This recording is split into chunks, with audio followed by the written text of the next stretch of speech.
All right, welcome to the webinar. Today we're going to be going through a CJIS-compliant cloud backup in DR and how you as an Infrascale partner, whether already or interested in becoming, have an unfair advantage when it comes to the agencies that require this compliance. Just a bit of housekeeping before we get started. We will be sending out a recording after the session, so if you need to share this with anyone else or you'd like to review it, you will be able to. We'll have some break points for some questions, but throughout the webinar, if you have any questions or thoughts and you're worried about losing them, go ahead and put them into the questions function in the GoToWebinar program, and then we'll take time to go through those throughout the presentation. And today, we're joined with CJIS expert Michael Coppola, who is here on the left in his blues. Mike, say hi. Good afternoon, everybody. Thank you for joining. And then the inmate on the right is yours truly, Derek Wood, Director of Channel Engagement here at Infrascale. And today we're going to be going through why this is such a big deal. So we're going to be covering what CJIS is, so we're going to explain it a little bit. We're going to go through the opportunity. What is this market all about and why is this exciting? Then we're going to go through who needs it. What does it look like working in public sector, and what really gets into CJIS in the details? What does it mean? And then how do you get started? Whether you're already working in public sector, already a partner, or interested in becoming either, that's great. So we're going to have some next steps for you there. First, we'll do a bit about CJIS Solutions. So Mike, why don't you give us a quick background on what CJIS Solutions is all about? So CJIS Solutions was actually started by myself in 2012. I'm an active chief of police, as you may know, in the state of New Jersey. And when I had taken over the department, one of the things that I wanted to do was to get rid of all of my hardware, and I wanted to go hosted. And when I did research, I found out that CJIS-compliant cloud hosting did not exist. No matter how hard I searched, there wasn't anything out there that was available for law enforcement the way it is for the private sector and companies and whatnot. So I basically researched about, I got to tell you, probably 18, 20 data centers in the eastern half of the United States.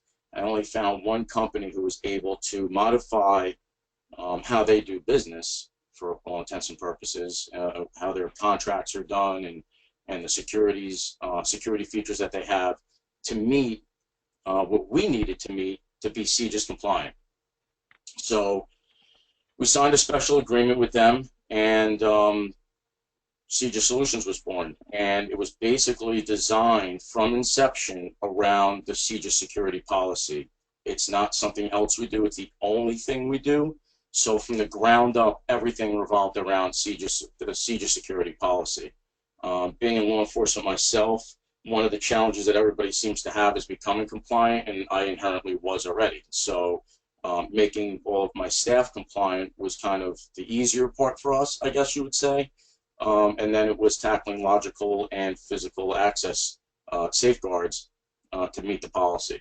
And the data center company that we chose allowed us to do that, and it's been pretty successful ever since. And a couple have come along and tried it afterwards, but at a bigger expense. One of the key features that we have is that essentially we're able to tend to the special law enforcement cultural needs from the keyboard in the patrol car all the way to the keyboard in the data center, which makes us quite different.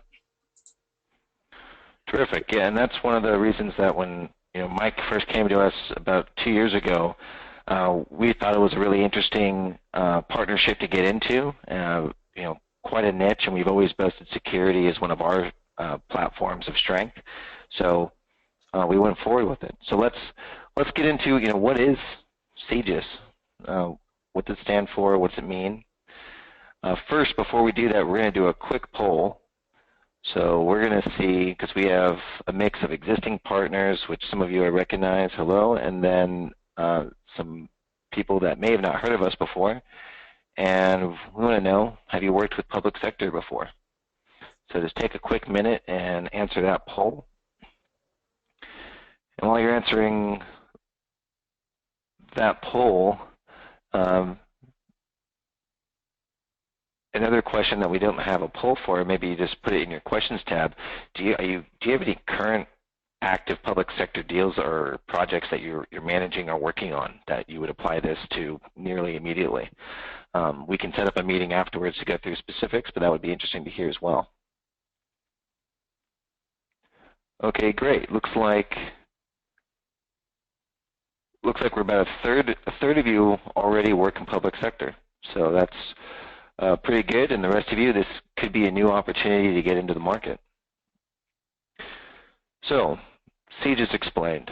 In short, think of it as HIPAA for law enforcement. It's the over-encompassing compliance framework, and CJIS is actually its own department and division. But it's what everyone has to adhere to, and this makes sure that all the data that's being transmitted from the front lines all the way through the different agencies, all the way to the central NCIC, is all held in a certain standard to make sure that it's secure and private and can't be tampered with. That way it's useful in a court of law and these sorts of things. One of the unique parts about the CJIS requirements is that, one, the humans that are managing it actually have to be compliant. Mike mentioned earlier, we're going to get into a lot more detail. But what's also interesting is that many of you may have customers working in healthcare or legal or financial industries, and you help them meet their compliance. But if they were out of compliant, it would mean maybe a lost customer, maybe a bad feedback out to the market. Maybe you got to do some social media fixing. But with CJIS, if you're responsible for compliance, not just at the tech, but if you're one of the law officers, you can actually be prosecuted. Mike, can you tell us a little bit more about that? Sure. So basically, a lot of things that people don't realize about the CJIS security policy is that it actually has an enforcement component, which is inherent with it, unlike any other policy. So, for example, if you're in a workplace and somebody got hurt and OSHA came and they investigated it, the lawyers work it out, you get in trouble, it's civil. You violate HIPAA, you're dealing with attorneys, things of that nature. But if you violate the CJIS compliance, there's a criminal culpability to your negligence. So basically, if you're doing things that are in violation, or if somebody's doing them under you, and you're responsible for that person and they're negligent, you could be held to a criminal culpability in the state that you're in for various types of computer crimes for violating the policy. And essentially what happened is the state criminal statutes would leverage the CJIS policy to infer your negligence, to make that negligent criminal tie. And it's happened in Jersey and some of the other states where I've seen examples that, the town IT guy, was looking through department records. He tried saying that it was for support purposes. They said that they didn't have any support reason for him to be in there, and he got locked up. And, one of the other quick points I just want to make about this is I've seen a lot of people that I've known in the past and in the media outlets. And what a lot of people have to realize is this. The second you hit that enter key, you're locked in. There's no court of law, all those other things, the judge, the jury, all of that. There's really not much that you have to prove in court. Just that you hit the enter key or that you didn't do what you were supposed to do. It's very definitive and it's very absolute, in this technical field. So you guys got to really be careful when you're dealing with the CJIS policy. Right, and that's why, a big part of this presentation and part of the follow-up will be to help clarify all the requirements and work with you on it. So if you're not already familiar with these requirements, Mike and team live, eat, and breathe this stuff, so they'll be able to help carry along the way and guide you to your new business. So in general, it really covers everything from the humans involved, the hardware, network, building access, cage access, all that fun stuff. And we're going to get to that in more detail in a little bit. first we'd like to switch gears a little bit and talk about the opportunity. Why is this suddenly the next blue ocean in cloud backup and DR? And blue ocean, for those of you who may not know, it's a term that's used in business schools all over the place. It was coined by the Harvard Business Review, and you can look up their little paper about it. But in short, what it means is in business, when you're looking to make a big splash and really differentiate yourself, you look for a blue ocean, meaning it's not overfished already. So the reason the CJIS market is not overfished when it comes to cloud backup and DR is because, one, backup and DR actually isn't a requirement. And when you're dealing with public sector, the only motivation to change things and do things are because of the have-tos, whether it's compliance or CYA, making sure you don't get in trouble or don't have more work to do later. So backup is inherently a major CYA when it comes to anything that runs with computers, or even before computers, you would at least have scans. So when we're talking about data breaches, there has to be something in place to help these agencies recover from it. Even more than that, ransomware has spurred a major movement for these agencies to try to find a solution. Mostly, we have these three main categories on the right as far as the systems that are really critical to the organization. It's, the backups, are they compliant? Are they off-site? And is that off-site compliant? We often find that, Coppola and his team, they get a lot of referrals from agencies that are audited and found that they were, even though they were told what was in place was compliant, it wasn't. And then their CAD RMS system, which is what they use for all the communication, so everything from the frequencies, telling officers what to do and report to, and reporting back and recording what happens. And then, of course, email, which is a lot of correspondence between agencies, different levels of agencies, which we'll get into. So these are the three primary, but of course, every environment's going to be a little different, and that's why we've partnered up with CJIS Solutions to have this expert to help us. When we're working with an agency, we can very specifically narrow down, what are the requirements, what are some unique characteristics of this agency versus another, and then we check the box. There's never going to be a deal that you'll go through where there was simply a verbal agreement that it was compliant. Everything's going to be documented and checked. So about ransomware, if you do a quick search, you're going to find a lot of headlines, even if you just search police ransomware. And what's interesting when you read through these headlines is it's a pretty common theme that the departments don't like going on record as having being hit by these. You find a lot of departments try to play it quiet, even if they weren't able to recover, and they try to not have people know. And if they do pay, they want that even more quiet. One of the quotes I have here from one of the sheriffs is, we're cops. We don't pay ransoms. They're the ones that are coming into the hostage situation to be the heroes. They're usually not the ones being saved. And another comment that we found in this was that, from one of the analysts, was local law enforcement agencies are given all of the best tools when it comes to public safety and what they can do from that perspective. But when it comes to their IT infrastructure, it's kind of a forgotten and or ignored situation. And Mike actually it was funny, we were going through this presentation and I pulled up this slide and he goes, "Oh, I know some of these guys." But Mike, can you give us a little flavor on the preparedness of most agencies and also, the familiarity you have here?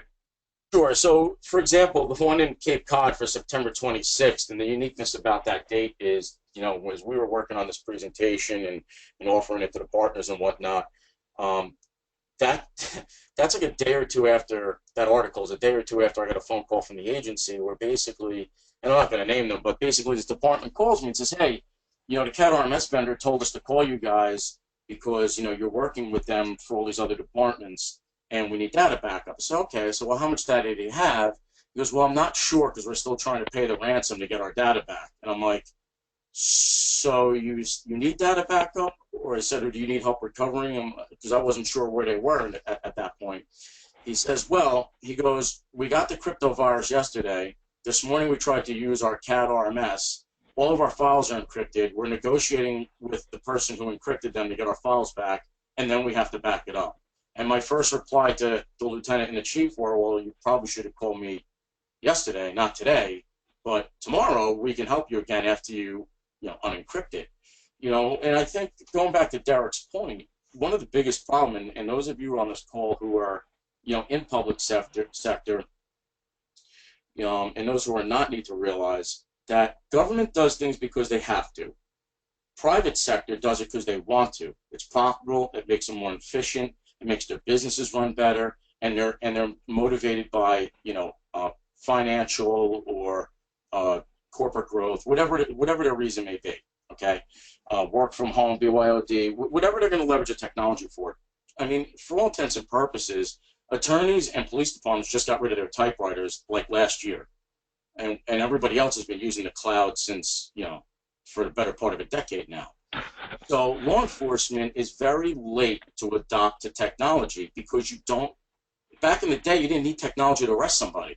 You pulled them over because they were doing a violation, or somebody reported the guy did this and you went and locked them up. You didn't need a computer to do all that. And when you did, it was after he was arrested to run the person, or before you let him go to run him to see if he was wanted. All of these new technologies now, CAD RMS vendors for computer-aided dispatch and records management, 911 call centers, and all this other technology is being forced into public safety to keep up with what people are using every day, i.e. smartphones. For those of you in public sector who've heard of Next-Gen 911, which is the big topic, and FirstNet and all of that. And the point I bring that up is that these agencies are struggling right now with budgets to pay for the initial set of data, to pay for their initial CAD RMS, their initial file server, and everything else. And then, most of these departments aren't thinking about data backup because they just had to beg the town council to get the original hardware to even use the first set of data. Now they got to go back to them to get data backup. And that's why a lot of these examples that you see on the monitor, on your screens, are so common. That and the fact that, I mean, let's face it, everybody likes it when a fire truck pulls up, but not everybody likes it when a police car pulls up, and cops are a very easy target. However, on the flip side, we're not used to negotiating with hostage takers when they have our stuff. And to Derek's point again, that's what makes the data backup so attractive to them, is these examples. And unfortunately, cops don't like being made examples of. And unfortunately, sometimes you got to use their example against them in order to make them realize how important this is for them. So. Right. Well, thanks, Mike. That it really paints the picture of what we're looking at. And then let's take a look at. I think we all are kind of familiar with ransomware, but let's talk about it in the context of these agencies, right? So ransomware in 2015 was all about phishing for individual users and just capturing individual users' gear, and then all of a sudden, boom, you ransom that user, right? And phishing is very easy because the majority of people don't know how to identify it. Phishing is getting trickier and trickier with hijacked emails that come from legit sources, look legit, like Amazon order update emails have been hijacked to the point where I don't even open them anymore. I just sign into my Amazon account. But then you look at what's different today in 2016 and why ransomware has really blown up and how it's affecting the agencies. So now they get on the end user's machine, but they're not going to activate the ransom without first figuring out what it's connected to. Mike, why don't you run us through what a typical scenario is with an agency and who has the admin rights, and how this kind of works. Sure. So basically, going back to my prior comments about law enforcement and them being forced to use technology, you have two different types of, or three, I guess, types of officers out there. You have your old school guys who are pen and paper. That's the type of chief that he doesn't believe in cloud, doesn't believe in anything that's technology. He's either got a PC under his desk that he calls a server, or he's got it in another room and he absolutely has to hear the fan blowing, right? Those are the late adopters. You have your somewhat, the kids have the iPhone, so they kind of know about technology, and those are the guys who get it, not enough to sell it. And then you have, your newer cops who are coming in and their iPhone everything, Android everything, and they probably don't even use PCs unless they have to because everything's on the phone. And the reason that's important is because you got to think about your command staff. Now, what does that mean? That means that when you go into a headquarters, most cops do their work on the road. Okay, they do it in their laptops, in a patrol car, tablets in some agencies, and even some agencies like Baltimore, they were all issued BlackBerries a couple of years ago. So they're doing it from the street, let alone the car. So, that's important to know because when you think about the intrusion, the number one intrusion for cryptoviruses is email. So then you're saying to yourself, well, yeah, there's, I may have a department that's got thousands of cops, a couple hundred cops, or 30 cops. Yeah, but they're not the ones that are actually bringing it in because they don't really use email in headquarters. And if they do, they use OWA or, web browser version, or they get it on the phone or in the laptop. What happens is they usually get it by those assigned to headquarters positions or desk spots on PCs that have Outlook installed or an email client installed, that are on email regularly on a PC in headquarters. Those people are usually detectives, sergeants, lieutenants, captains, chiefs, deputy chiefs, inspectors, all of those guys that are inside headquarters. They're also, like I started talking before, guys that are of the older school, right? So they're not really aware. You're always going to get that guy who knows nothing about IT, doesn't fly anywhere, has never been on vacation, gets an email telling him he's got a plane ticket, and he's got to click to see what it is. Bam, he's got the crypto virus. Now, the interesting thing about command staff and law enforcement is they don't know IT, which means they also don't know what permissions means.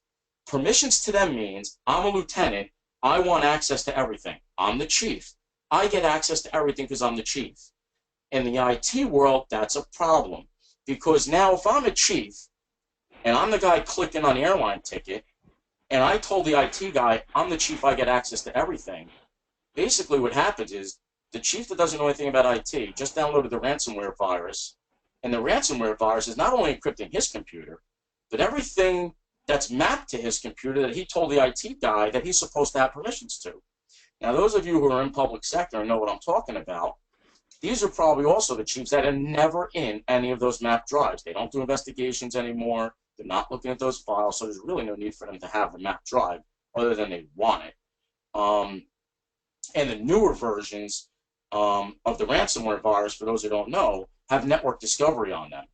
And that's as of recent, what, Derek, maybe 3 months ago, I'd say, 4 months. Let's just say over the summertime, where going back to the chief and the command staff problem, they download it. It's not just downloading them. It's now going out, and it's looking for all these other locations on their network, basically spreading itself.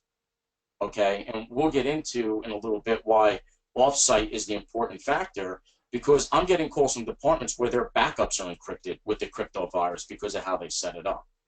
And all of this could be prevented, but again, it's the backup that always saves their ass at the end of the day. Right.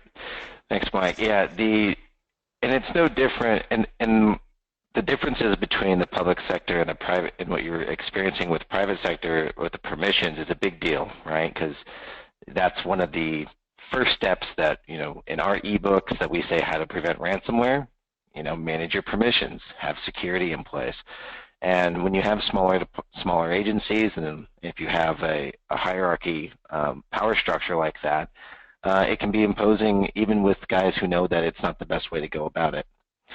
And when they get hit with ransomware, you're really only given two options, like with Cape Cod, right? Like they were, well, we're trying to pay the ransom, and and then we need to back up because we would have preferred to be able to restore. There's another problem with paying out the ransom. One is you're feeding the beast, right? You're making this whole thing more successful, and it's blowing up. It's accelerating. It's already passed $1 billion in collected ransoms for 2016 alone. That's up from $320 million in all of 2015. So it's just getting bigger and bigger every day. The other part that makes this different for law enforcement is the data that we're talking about is data that could be used and will be used in a court of law. And some of the requirements on that is to be able to prove that that data is as it was when it was put in and it wasn't tampered with. When you have a virus that comes in to your network, there becomes a legitimate case of doubt of if that data was the way it was before it was decrypted. So now the police departments have this whole other scenario that the private sector doesn't have to worry about as much, which is even if we get the data back and the files open and we can read and write them, they may be completely useless as far as the application for the next step in the criminal justice system. And this is another point why having a backup, and not just any backup, but the right backup with the right versioning that's off-site and is not a viable target for ransomware, is the #1 way to protect from ransomware. And again, and so that's really why this is becoming such a big deal. It's a combination of a major CYA move. There's an emotional move from the departments because cops don't like getting ransomed, and it's embarrassing, and you don't want to have a headline like that. You don't want to be made an example of. So that's why there's such a demand from this part of the market right now.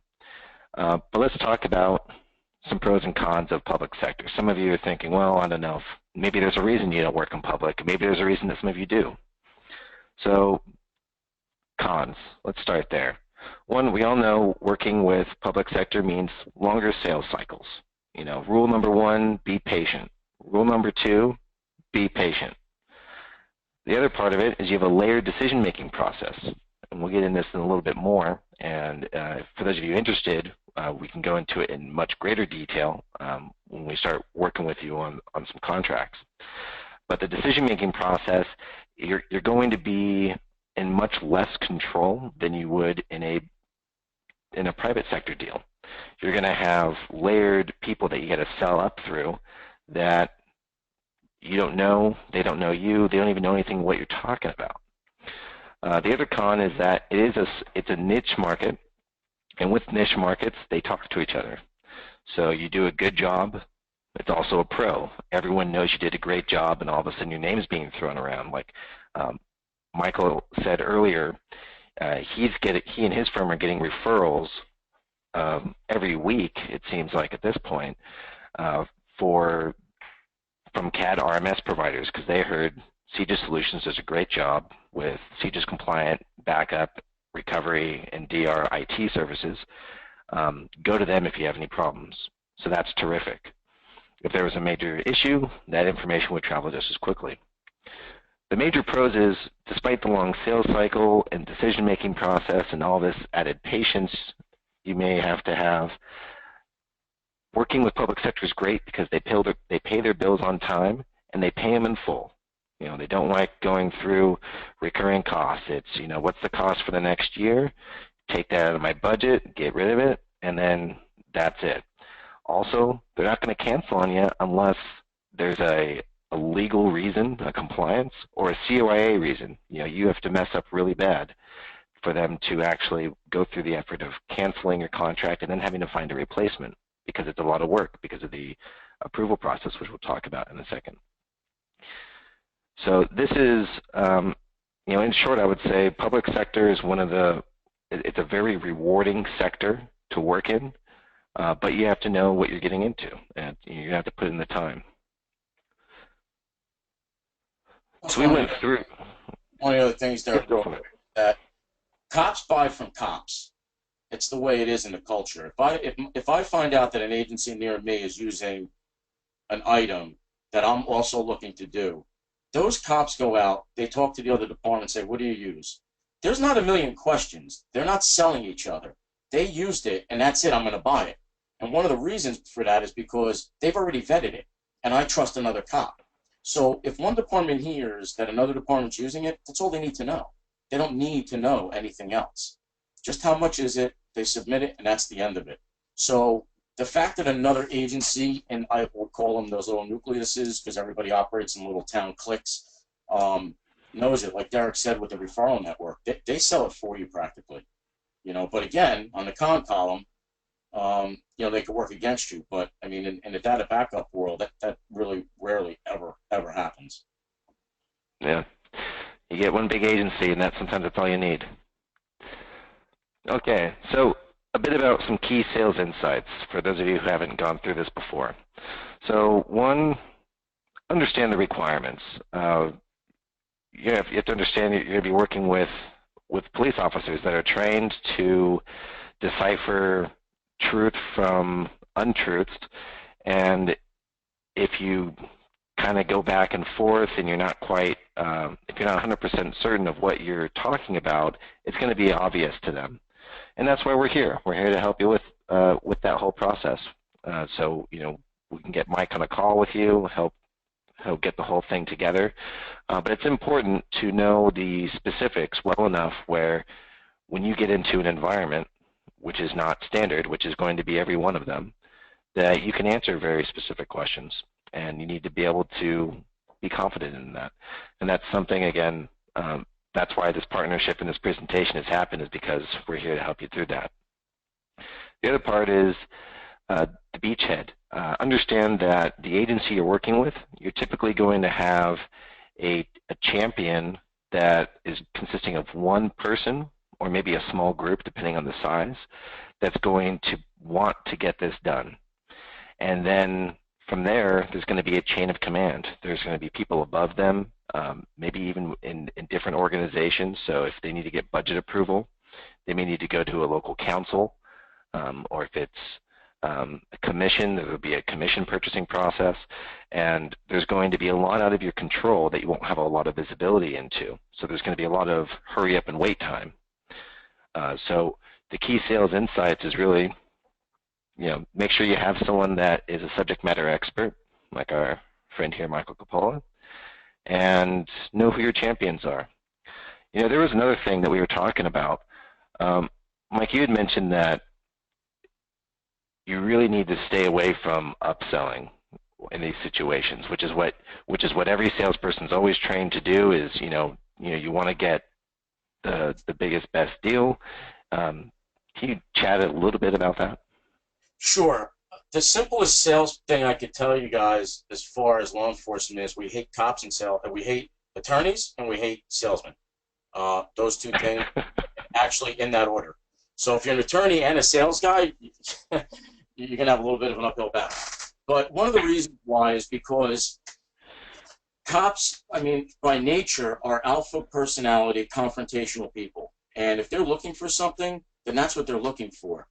If you try to upsell them, they will shut you down, or they just won't even bother with you at all because you're trying to give them something they don't need. The mentality of a cop is, if I need it, I'll go get it. If if I didn't need it, what am I doing here? So be careful about the upsell. And the other thing too is, you try and oversell them on what they may know they need. You see somebody with 100 gigs of data, oh, let me start you with the 500 gig plan. He says, but I only have 100 gigs of data. He'll either just not do it, he'll just do it internally without you, and you'll lose it. Or you'll sticker shock them and say it's too much, and they may look for something else, and then they'll just think that you tried getting one over on them, and that's not good either. Yeah. So again, we're gonna work with you. We're here at your service to help identify the needs with your customers, so that it's all clear and there's no jitters when it comes to, well, maybe they need this, maybe they need that. So okay, so let's get into the numbers. Who are these people that you're going to be working with? We got a couple of comments already that there are some active agencies that there's going to be some implementations starting in 2017. That's terrific. So we'll be, hopefully we can be a part of that. Are you already a partner, or is that something new? You can answer me later. Okay, so by the numbers, what we did is we looked it up, and it's just under 18,000 different agencies throughout the United States that require CJIS compliance. And there's about a categorization of about 5 different categories that we've lumped them into, so that it's easier to talk about. So we got federal, state, county, municipal, and other. So let's quickly go through it. So federal. One, if you're not already working with federal agencies, this will be a really bad point to probably start out. The reason is because they're going to be the slowest moving of all of them. Typically, they're going to stick to GSA lists unless not available, and then there's even a recourse to maybe just not do anything. The do nothing option is a real option. They have their own in-house IT staff. They don't need cloud, which is fine. We can handle federal agencies, no problem. We just set up a paired appliance relationship, and they could still benefit from our services. But typically, these agencies are going to have something in place because not much is going to go overlooked because of how much data is being fed into them. For the state agencies, it's going to be a little smaller, and these are going to be also slow-moving, probably the second longest. Also going to have their own data centers, so you're going to be doing paired appliance setups with them as well, which is no problem.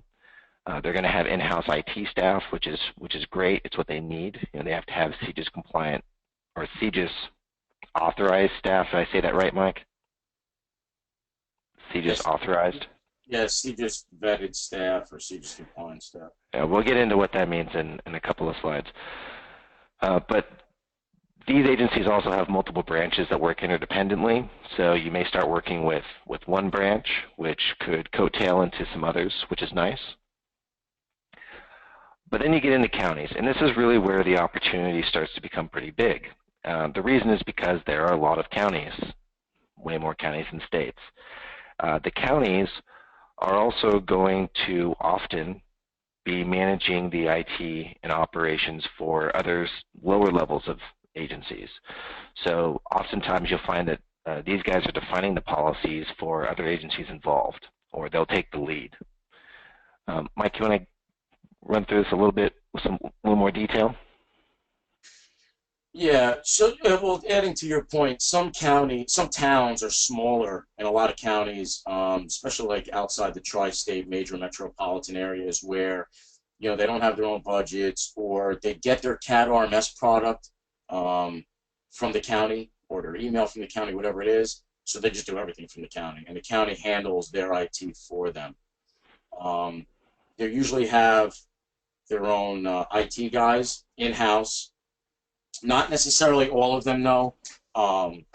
They have, they'll try and follow, some agencies will try and follow what the state has, but they could also do their own RFP. They could do their own 3-quote rule. They could also do a sole source, like some of the towns can do. They do have a couple extra layers. There's usually more people involved with a purchasing process. In other words, the purchasing ladder has more people at the levels that you have to hit. So, for example, instead of maybe having 5 people on the town council, you may have, 7 freeholders as opposed to 5 people on the town council. Things like that. Right. Got a quick question here. What's GSA? GSA is a government service authorization. I actually don't know the A. It's a list that we would have to go through a long registration process to be on. And the federal government agencies, anything that they want to buy, if they go through the GSA list, they get to skip a lot of the complicated purchasing steps. So this helps them, General Services Administration, thank you. So they get to go through the federal purchasing process through this way, which is a lot less headache, and so everyone always prefers to go through this list. It means all the vendors on there have been vetted and everything's great. But because this is kind of a new thing, there is no other option on the GSA list for a cloud compliant backup and DR solution. And we say that there is actually, just to mention, there is actually the Azure CJIS Cloud, but it's just storage. So it's just a paired appliance, and we'll get into the back end later. But there's no service level behind it. It's just some dummy storage that you can use. So okay, let's move on. Municipal agencies. These are going to be your cities. And when you're looking at how to rate the size of this, look at the officer count per capita, because you can have large municipalities covering a large span of land, but a few officers, and the officers are the ones creating the data. So it's pretty much like with private sector. You look at a business, the number of employees is going to be a good indicator of how much data it is we're going to need to protect. And and the size of the agency is also going to tell you the complications. You know, how many different department branches do they have, and how you go into that. So this is going to be a nice part of what we can get into. The last one we kind of fell into other, and this is pretty much anything that says police or law enforcement in the name. These are things like port authorities, university police, so colleges, universities, a lot of private universities will have a private police force or security force that's tied with the local law enforcement in the area. All of these agencies have to follow CJIS compliance, but a lot of them also have a different purchasing process and will act more like businesses than like a public sector agency.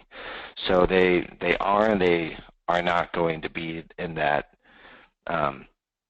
long process government sales cycle, but it's a little different. And we actually had a number of university police agencies that have signed up with us. So we already have customers using it, and we have a slide that kind of shows that. But look, we want to get through this and show you what makes us CJIS compliant. We've talked about all this. You know, what is it that makes it special between Infrascale and CJIS Solutions? Real quickly about Infrascale, been around for a while, founded in LA. We've protected over 1 million devices and counting every day. We do cloud backup and DR. It's what we do. We've been recognized by GARTNER as a visionary in the space for DR and as a cool vendor for endpoint protection and direct-to-cloud backup, which is important for individual users because of the ransomware scenarios we talked about earlier. So, and the Gartner Visionary, for all of you not so familiar, means that we're not just creating a bunch of cool ideas and concepts. It means we've actually been delivering. So it means that things like our 15-minute RTO that are quite groundbreaking for the industry, we've delivered on, especially at the cost that we can do it. So that's our solution is, you know, we're going to guarantee you're going to be able to get back and get back quickly. We can cover mixed environments. We have both cloud backup and drafts, and with that comes, you know, your ransomware protection. And protecting the mixed environments is important because of the newness of these agencies. So the agencies are new to adopt technology more so than the people in the agencies. So you have a lot of people bringing in their own laptops, and that means you need to be able to cover, you know, Mac and Windows. And then for the different environments, of course, you know, that goes without saying, it's important to cover Windows, Hyper-V, which comes with SBS, VMware, which is big, and of course, everything else that comes with computing. As far as the specific compliance, when we first started talking to Michael, we had the security in place, the hashing, but we were using standards that weren't CJIS compliant. So we changed all that so that we were. So now we're using FIPS 140-2 encryption standards for all of our backup and DR, and this is what makes that part of our software compliant. And we do have a document that you can download from our site, and we can, you know, anyone can get it for you if you talk with us afterwards. Another part, which is quite unique to us, is the multi-factor authentication architecture. So generally, when you're working with a service that has MFA by, say, text message, so you try to sign into something and it says, hold on a minute, we want to verify you are who you are, so we're going to send you a text. Usually that server sits at the same location as the primary service. With CJIS compliance, that's not part of the deal. Part of the deal is the CJIS compliant operators need to be hosting the last form of authentication. So we actually designed our system where we can deploy our MFA server for a specific business in the CJIS Solutions data center, which is of course CJIS compliant, or for the bigger organizations, we can deploy it at their data center. So that's no problem.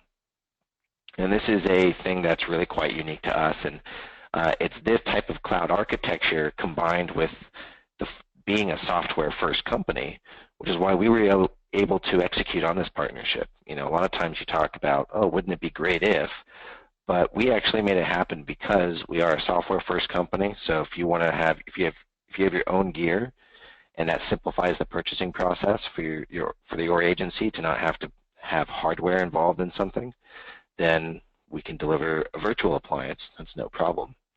And the same, we were able to put our back end into the CJIS Solutions data center so that everything there could be CJIS compliant, and they're not losing anything from what our typical customer going to the Infrascale cloud would be. They're just gaining a whole lot of security.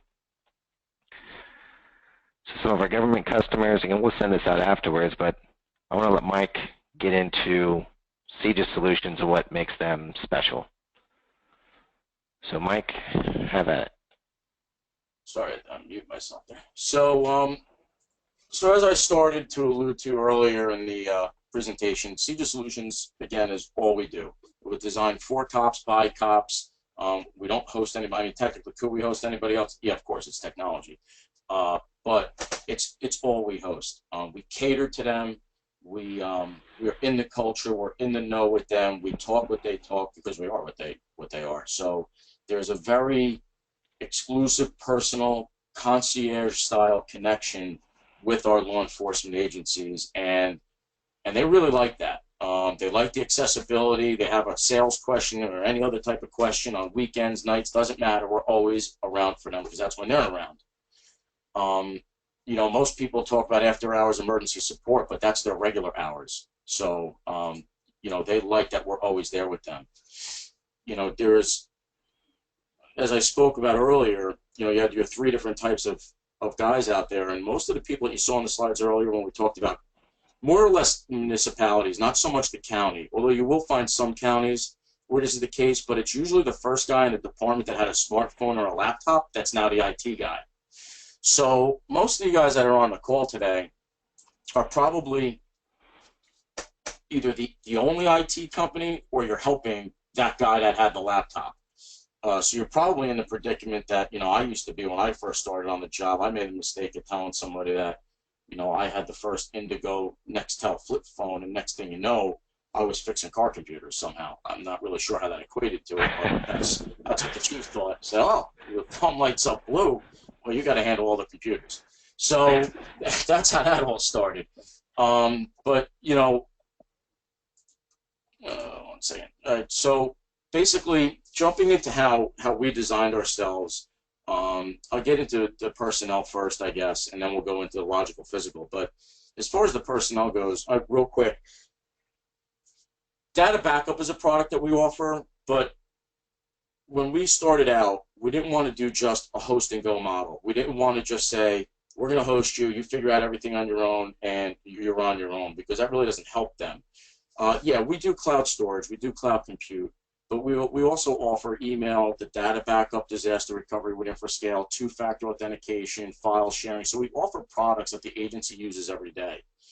And it's to a point where a lot of agencies, and again, remember I told you about the upselling, we actually upsell them by not selling them anything because they like the service, they don't have problems with it, we take care of them and we're accessible to them.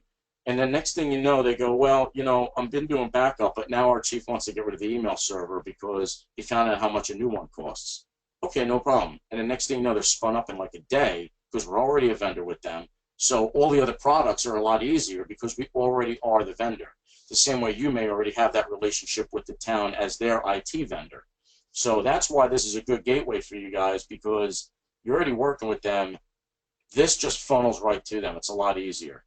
So our staff, you know, everybody's fingerprint and background checked. We annually train everybody and test them in the CJIS security policy. Even though the policy requires 2 years, we do it every year because the APB board changes the policy every year. So it's better for us to keep up to date with all of that. Obviously, I'm current law enforcement, but our other sales guys and other people that work for us are either active or retired law enforcement. We're only in the United States. To be compliant, you can't have outside U.S. support that's unescorted.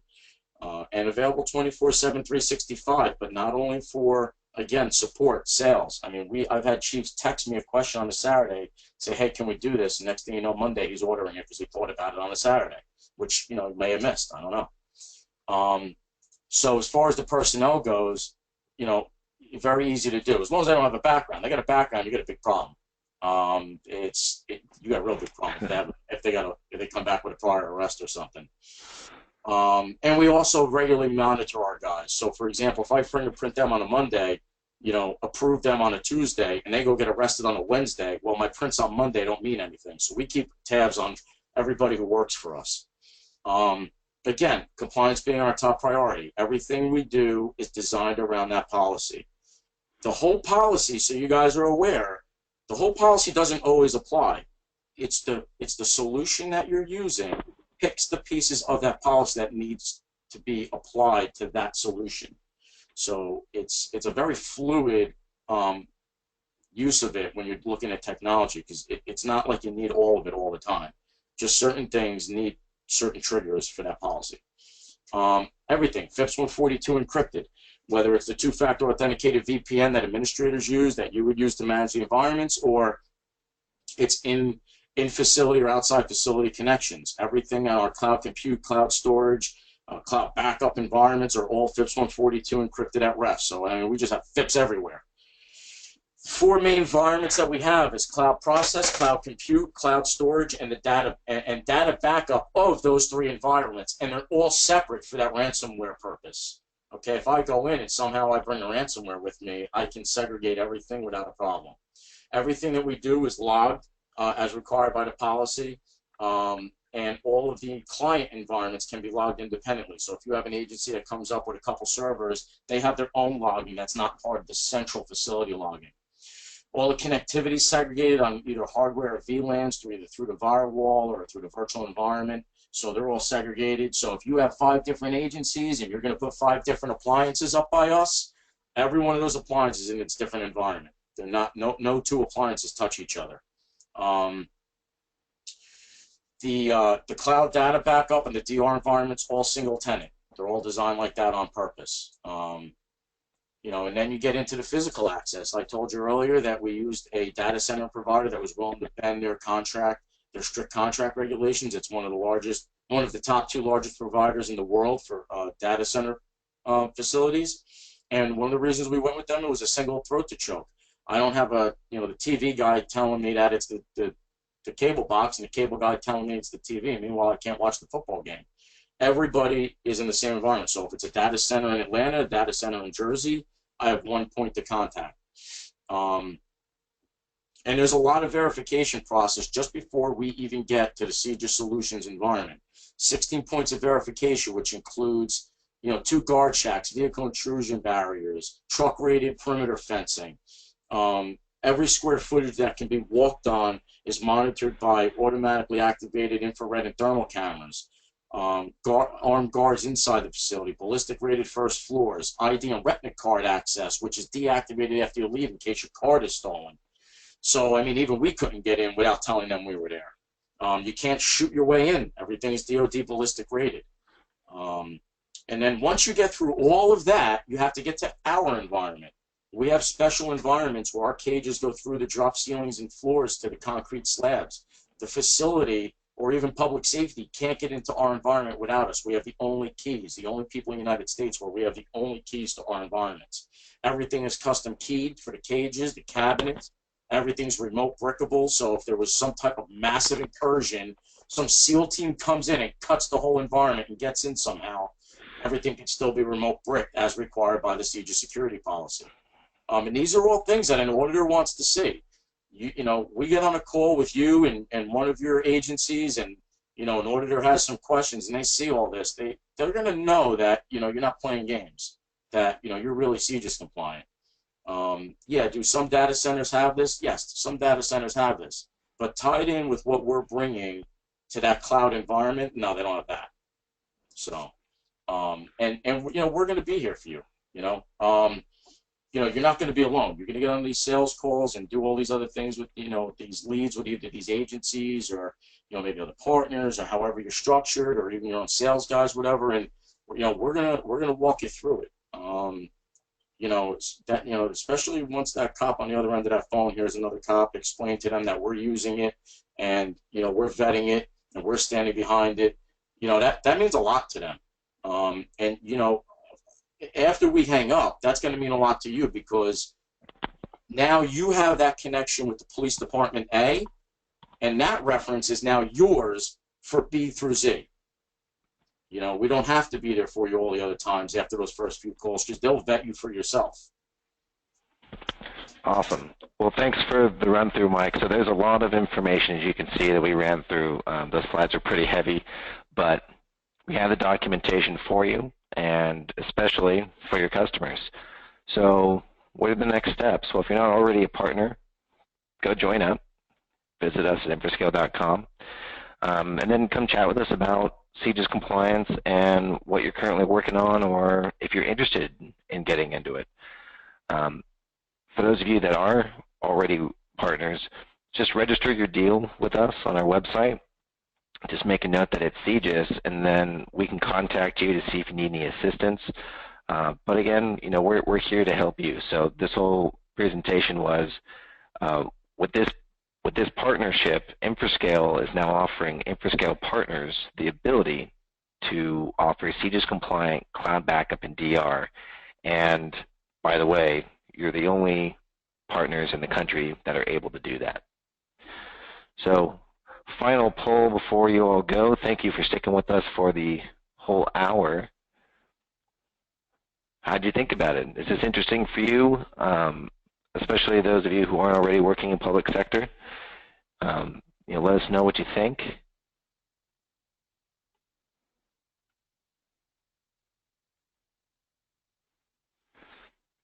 All right, terrific. And we're going to stick around for some questions. So if any of you have any specific questions, we can stick around. I know it's been a long hour, and maybe you've already had a long 24 hours. So you could always just schedule a call with us later, but we're there.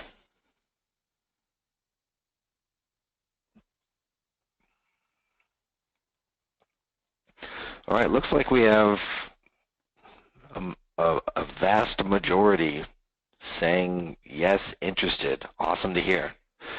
So again, my name is Derek Wood. I'm the Director of Channel Engagement here at Infrascale, and then joined by Michael Coppola, President and Founder of CJIS Solutions and active Chief of Police. And we're here to help you make some money.